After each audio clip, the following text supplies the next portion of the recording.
describe him to me. And Muslims, look at the description of your Rasul. And for some, this would be the first time you hear what your Prophet looked like.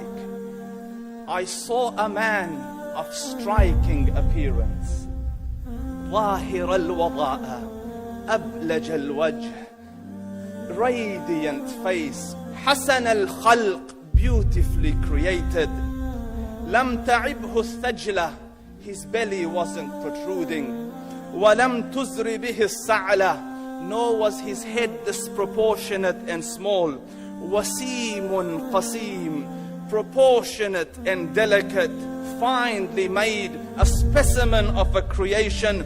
في عينيه دعج, in his eyes there was a contrast. The dark was immensely dark, the white was excessively white.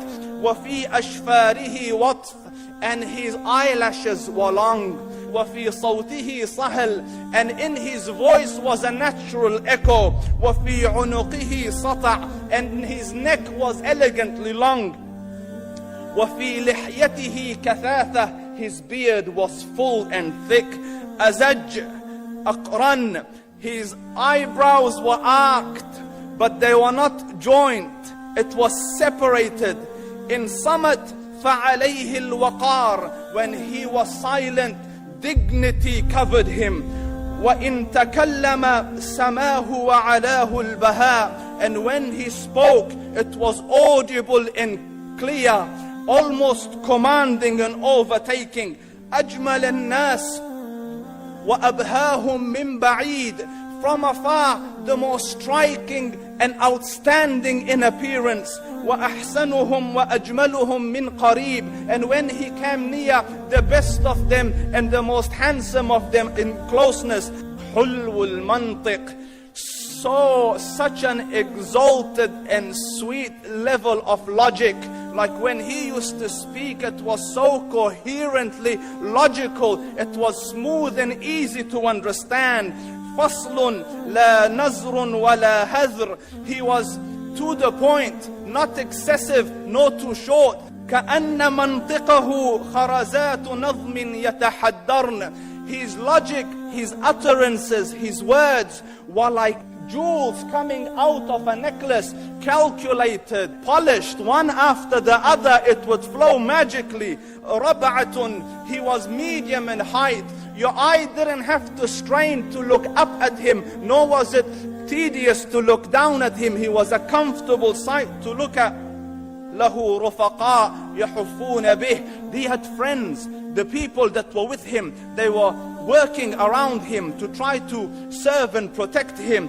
إن قال سمعوا لقوله, when he used to say something, they used to hearken to what he used to say. وإن أمر تبادروا إلى أمره, when he commanded, they used to compete to fulfill the command. This is Muhammad Rasulullah. This is Muhammad Rasulullah. Anas ibn Malik says, he says, I came out one night, it was the full moon night.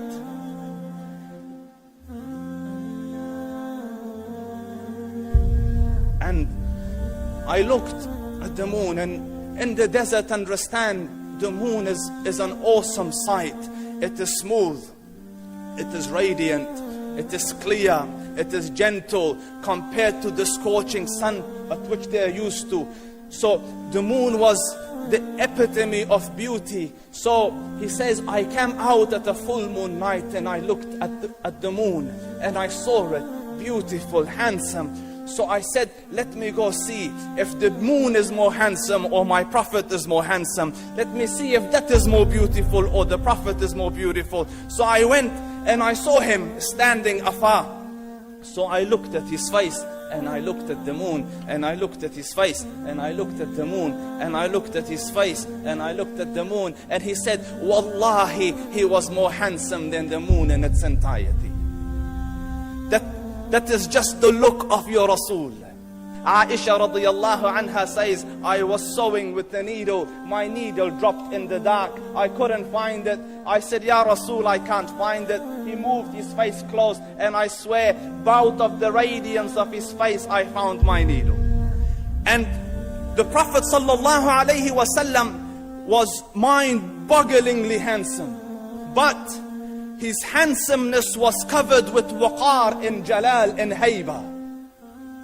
The Sahaba say, when we used to sit at his feet, two feelings conflicting would come on the heart.